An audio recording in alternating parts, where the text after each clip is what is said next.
आ जाओ, रेडी हो। सबसे पहले हमने पढ़ा मिनरल के बारे में, ठीक है। तो मिनरल में हमने क्या पढ़ा, अबाउट मिनरल। अबाउट में हमने क्या बोला, इंडिस्पेंसिबल पार्ट, ठीक है। निकलता कहां से है, ओर से निकलता है। किसने बोला ऐसा, जियोलॉजिस्ट ने बोला। तो यहाँ से जियोलॉजिस्ट क्या होते हैं, क्या करते हैं, ये सब भी आपके दिमाग में आ गया होगा, ठीक है। फिर उसके बाद में हमने बोला, है ना, जियोलॉजिस्ट, जियोग्राफर्स और इनकी सबकी बात हो गई। फिर हमने बोला कि निकलते कहाँ से है ना, ऑकरेंस की बात की हमने मिनरल्स के, मोड ऑफ ऑकरेंस, ठीक है। तो सेडिमेंट्री हो गया, है ना। क्या क्या थे भैया mode of occurrence, mode of occurrence आप बता दो जल्दी से मेरे को, है ना। तो हमने क्या बोला, इग्नियस रॉक में मिलता है ना। उसके बाद में हमने क्या बोला, सेडिमेंट्री रॉक में मिल जाते हैं बहुत सारे मिनरल। उसके बाद में हमने क्या बोला, प्लेसर डिपॉजिट में मिल जाते हैं। फिर हमने क्या बोला, रेसिडुअल मास में मिल जाते हैं। फिर हमने क्या बोला, ओशन में मिल जाते हैं, ठीक है। इग्नियस में हमने क्या बोला था, कॉपर। साथ साथ में लिखते जाओ और कमेंट सेक्शन में बोलते जाओ। तुम्हें 2 से 5 मिनट मेरे को देना, यहाँ पूरा का पूरा आपके दिमाग के अंदर फिट हो जाएगा। अभी पूरा चैप्टर आपको बोर्ड पे आते हुए नजर आएगा एक साथ। जो 2 घंटे में हमने पढ़ा ना, वो 10 मिनट के अंदर पूरा यहाँ कंप्लीट हो जाएगा और आपके दिमाग में छप जाएगा, ठीक है। ध्यान से सुनना। इग्नियस रॉक में हमने क्या बोला, कॉपर। सेडिमेंट्री रॉक में हमने क्या बात करी थी, क्या निकलता है, कोल, ठीक है, पेट्रोलियम वगैरह। फिर प्लेसर डिपॉजिट्स के अंदर हमने क्या बोला, जो नदियों के अंदर वो ऊपर से बह के आते हैं, तो आपके प्रीशियस मेटल हो जाएंगे, गोल्ड, टिन वगैरह, ठीक है। रेसिडुअल मास में हमने क्या एग्जाम्पल लिया था, बॉक्साइट, है ना। और ओशन के अंदर हमने ऐसा कुछ एग्जाम्पल नहीं दिया था, पर पेट्रोलियम वगैरह भी आपके ओशन के थ्रू निकल जाते हैं। क्लियर है, ठीक है। अब बात सुनना, इतना हमने कर लिया था, मोड ऑफ ऑकरेंस हमने देख लिया था। उसके बाद में हमने क्या किया ना, उसके बाद में हमने क्या किया, मिनरल्स का क्लासिफिकेशन, ठीक है। तो मिनरल्स का क्लासिफिकेशन हमारा कुछ इस प्रकार हुआ। क्लासिफिकेशन में हमने क्या क्या बोला, क्लासिफिकेशन में हमने बोला कि भैया सबसे पहले जो है वो है मेटल, दूसरे जो है वो है नॉन मेटल, और तीसरे जो है वो है हमारे एनर्जी, ठीक है। मेटल में हमने क्या बोला कि पहले जो है जिनके अंदर लोहा है, फेरस है, फेरस में हमने बोला आयरन ओर। और आयरन ओर के अंदर हमने क्या क्या बात करी थी, याद आ रहा होगा तो, हमने बोला था हेमेटाइट, मैग्नेटाइट, इंडस्ट्रियल यूज में बहुत सारा काम आता है। तो मैग्नेटाइट में जो होता है वो होता है 70%, और हेमेटाइट में जो होता है वो 50-60% का आयरन।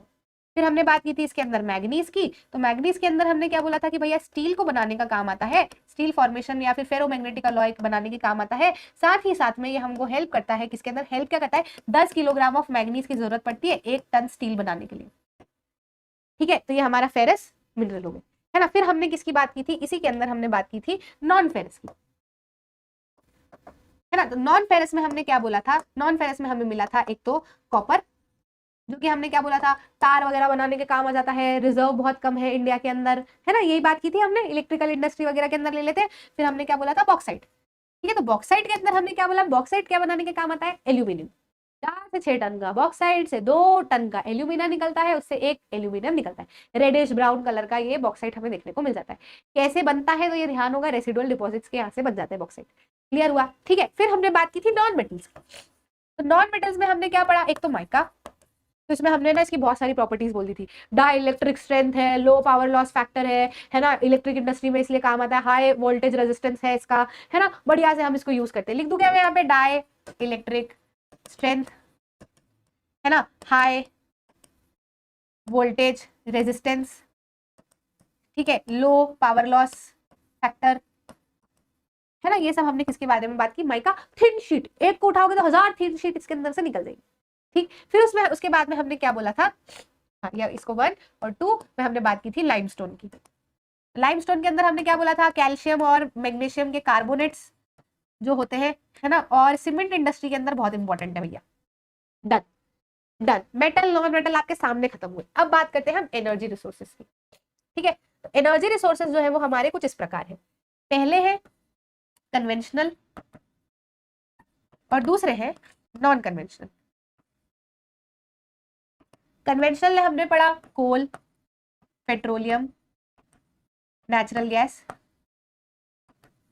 है ना। और इलेक्ट्रिसिटी के अंदर हमने थर्मल और हाइड्रल, ठीक है। कोल के अंदर हमने बोला लिग्नाइट सबसे कम, फिर बिटुमिनस, फिर सबसे ज्यादा एंथ्रेसाइट। पेट्रोलियम के अंदर हमने बोला नोडल इंडस्ट्री की तरह काम आता है। नेचुरल गैस में हमने सीएनजी की बात करी। इलेक्ट्रिसिटी में हमने हाइड्रो इलेक्ट्रिसिटी और थर्मल इलेक्ट्रिसिटी की बात करी। ठीक है, डन डन। नॉन कन्वेंशनल में हमने क्या बोला, बहुत सारी एनर्जी भैया हमने देखी। क्या क्या, सोलर, विंड, आपकी टाइडल, जियोथर्मल, ठीक है, और क्या था, एटॉमिक, बस बायोगैस। ठीक है, कोई दिक्कत? पूरा चैप्टर आपको आपकी नजरों के सामने बनते हुए दिखाई दे रहा है, सवाल की टेंशन मत करना, है ना। फिर हमने एंड में क्या और एक्स्ट्रा चीजें जो पढ़ी थी वो क्या पढ़ी थी, हजार्ड ऑफ माइनिंग, है ना, साइट रिस्क हो जाती है, पल्मोनरी डिसीजेस हो जाती है ना, आपको डैमेज की दिक्कत होती है, एक्सीडेंट्स वगैरह जो है वो साइट के ऊपर आपके हो जाते हैं। ऐसी चीजें जो है वो हमने उन पॉइंट्स के अंदर पढ़ी थी। किलर इंडस्ट्री बोला था हमने, है ना, माइनिंग जो है वो किलर इंडस्ट्री बचाने से हमको क्या करना है, रोकना है। ठीक है, फिर हमने क्या बोला, हजार्ड ऑफ माइनिंग के बाद में हमने कोई सा एक्स्ट्रा टॉपिक और क्या पढ़ा था, कंजर्वेशन ऑफ मिनरल पढ़ा था, है ना, कंजर्वेशन ऑफ मिनरल पढ़ा था। और उसमें हमने दोनों चीजें पढ़ी थी कि क्यों कंजर्व करना है और कैसे कंजर्व करेंगे, है ना। सेम चीज हमने अभी एनर्जी की भी पढ़ी, कंजर्वेशन ऑफ एनर्जी, है ना, कैसे, how can we conserve energy. Done, पूरा चैप्टर समाप्त, पूरा चैप्टर समाप्त। जो 2 घंटे से हम पढ़ रहे थे वो यहाँ पे आपके सामने बोर्ड पे है। पर ये आप कब कर सकते हो, जब आपने उन 2 घंटे की चीजें पढ़ी है। अब ये आप एक पेपर पे बना के देख लो और इसको एग्जाम के एक दिन के लिए रख लो, एक दिन पहले के लिए। यहाँ पे जब आप ये बना रहेगा ना आपके पास में, आपके हाथ में, तो आपके क्वेश्चन कहीं पे भी नहीं छूटेंगे। मिनरल्स के अंदर हमने ये भी देखा था कि कैसे वो हार्डेस्ट रॉक से सॉफ्टेस्ट पाउडर की रेंज में भी हमको मिल जाते हैं, है ना। ये सारी बातें, छोटी मोटी बातें हमने बीच बीच में की थी, तो वो तो आपके कवर हो ही जाएंगे पॉइंट्स। क्लियर हुआ?